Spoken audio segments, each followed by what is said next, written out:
Well, hello everybody.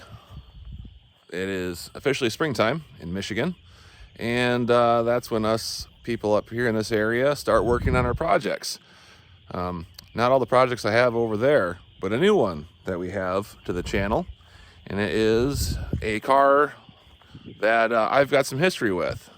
It is a 1984 Toyota Tercel named ThunderBucket. Some of the older videos on the channel, you'll see I went with Bearded Wrencher, and we went to the UP of Michigan, and we picked this car up. It was named ThunderBucket before he got it by the previous owners because the exhaust kept breaking off of it, and it was never fixed properly.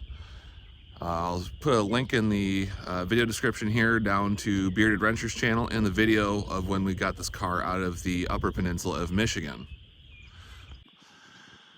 So a few things on this car have changed since the video.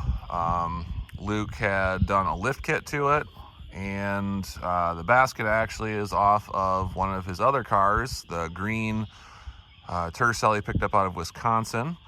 I think the snorkel is off of a Toyota Highlander or something of the sorts. And you will notice the bumper is missing. I'm not going to really spoil any information on that for you guys. You'll have to just check out Bearded Wrencher's channel and the Michigan Automotive Relic Society channel. I'll put a link in the description as well to their channel on how this bumper came up missing. But the car is currently sitting on the snow tires for the M.A.R.S that I have had sitting in the barn for a while and have never used because the M.A.R.S alignment is off. And big surprise, ThunderBucket's alignment is off. I got to put some inner tie rods on it.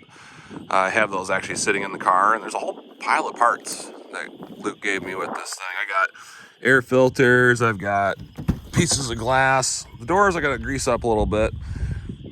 Something's leaking on the floor, but it's okay. Yeah, there's a bunch of cool stuff in here. Parts everywhere.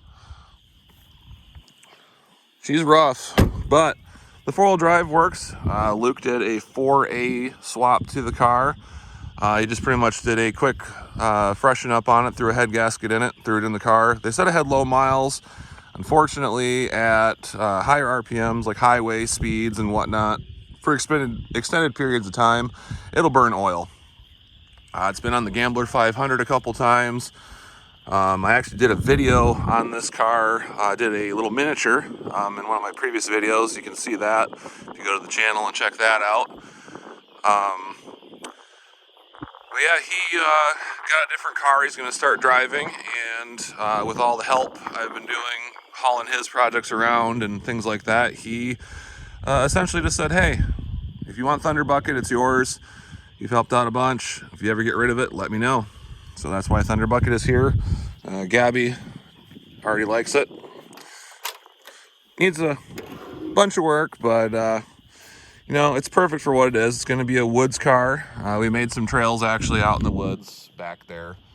I might have a video posted in here on this video of me taking ThunderBucket down the trails. Neighbor kids wanted some firewood, so I said, hey, you come on by and want the firewood, you help me make some trails, and you can take it. So it all worked out pretty good. I don't know if the hood's going to pop correctly with the front end damage, but we're going to try it. Well, like I said, under the hood of ThunderBucket here, we have a Toyota 4A swapped in. He's using the factory carburetor and everything. Unfortunately, with the front end damage, it did push the radiator saddle back into everything, and the radiator is kind of just sitting in there with hopes and dreams currently. My plans in future videos, we're going to get this pulled out, and we have another bumper for it. I'll show you guys here in a minute. It was a power steering car that he took the power steering rack off of because it was leaking really bad, and it now has a manual rack on it, which is cool. I like simplicity, which is good. Plan on eventually taking this engine out and putting it in my 83, I believe it is, my tan car you guys saw in the video here a second ago, and building a 3A to go back in this car. Otherwise, we'll just keep the 4A in here and pull it out eventually. I do have a plan for it to use it this winter as a snowplow for my driveway, so I'm not always stealing my neighbor's truck, with using a 72-inch UTV plow. Coworkers got one. We're going to do some trading, and we're going to figure out how to put it on the front end of this thing. Unfortunately, the frame horns are a bit bent from the incident that took out the front end of the car, and got to straighten those out. But yeah, other than that, it's been sitting for a few weeks here in the yard since Luke dropped it off. So I'm going to attempt to do a cold start on it. Gabby's just going to be along for that. I do know that the throttle cable gets stuck in the carburetor or something, and you have to jiggle it to disengage like a high idle, essentially. Oop, didn't mean to do that all the way. Make sure she's in neutral. A couple pumps of throttle. Let's try it.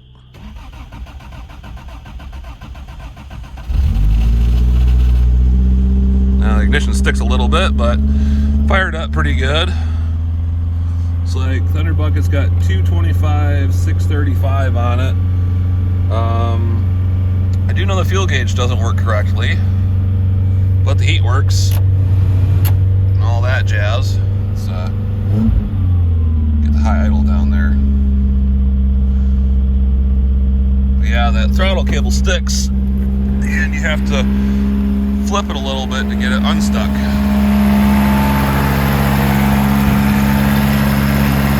See, it falls out down here.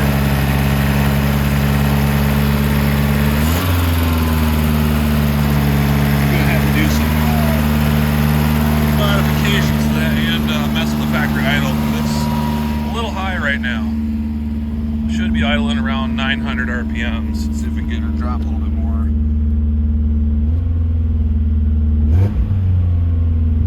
Come on, go down. But the choke could be on too. It is pretty cold out. Alright, good news. I turned the camera off on accident, but I got her to idle down. As you can see, that bracket there, I just bent out, put the cable back in it, and we'll be good. It runs really good. Just idles all day long, and we'll drive where you want it to go. Not pretty, but for a free car to me, for my time, I'm not going to complain too much. Oh, there's the exhaust. We're going to have to fix that. That's going to be a little noisy.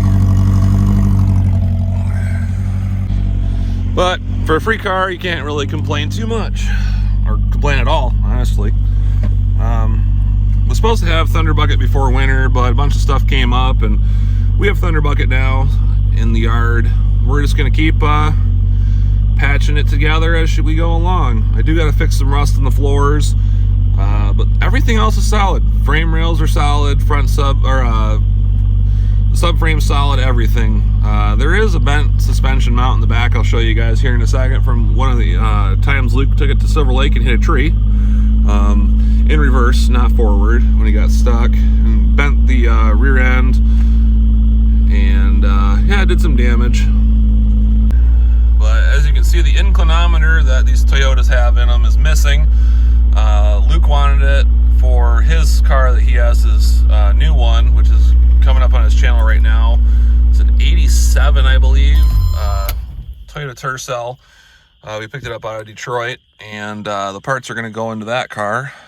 And I believe I still have the inclinometer from Stomper, my blue car, my blue 84, which also had the blue plaid interior, and I'm going to put that back in the car here. Well, with that being said, we do have a ton of parts laying around for Tercels at the house, surprisingly still. After, you know, I've had a couple of them, sold them off and whatnot. We got a parts car out of Wisconsin sitting here on its side. It's got solid frame rails, so we're going to cut those out, and if I trip over the Mini Cooper parts, it's got these good frame rails here too, which are very, very common if you know these cars to rust out. So we're gonna cut those parts out, and surprisingly, rocker panels are solid. I think even the one down there at the ground level is still very solid. So don't fret, a lot of these parts are going to be going to good use on other cars that Bearded Renter has and myself with my 83. I got parts laying everywhere, so I gotta go find what we need. If I go here to my storage, we got another subframe here with a power steering rack and pinion. It's actually good. We just got it here for extra parts. I've got a couple doors, some full front strut assemblies, a larger radiator that I'm going to attempt to fit in ThunderBucket if I have any problems with that aluminum one.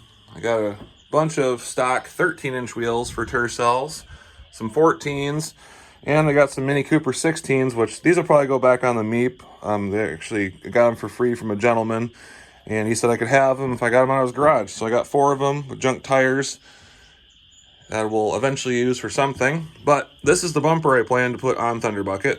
It's actually off of a mid-80s Jeep Wagoneer, I believe. It's a little wide. I think I got to cut like 4 inches out of each side of the bumper, and it'll fit, which that'll just, you know, be extra protection on the front of ThunderBucket. I do have under these tires I got for free that are 14s. Some of those max tracks. Those will go on the roof of ThunderBucket, just so we have a way to get out if we're ever stuck doing anything stupid we're not supposed to be doing. Fortunately, we have most of the parts around to work on ThunderBucket here without spending any money, which that is the game plan this year, is spend as little money as possible on any project I have. Got a lot of big things happening this year, unfortunately. We got to fix the house and things like that. But I want to try to keep costs down wherever possible on ThunderBucket, since that's kind of the name of the game of ThunderBucket. Keep the costs down and have some fun. I do want to take ThunderBucket back to the UP where it came from at some point this year, either before winter or sometime during the year. I might be going fishing again up north, and I was going to take the M.A.R.S. up there, but with killing the M.A.R.S. on the logging trails, getting up there, I don't know if it's a smart idea taking the M.A.R.S. down them again. At least with ThunderBucket, ThunderBucket has 4-wheel drive and ground clearance, which we're severely lacking on the M.A.R.S. I have some lights here. I do want to see how they look on ThunderBucket a second.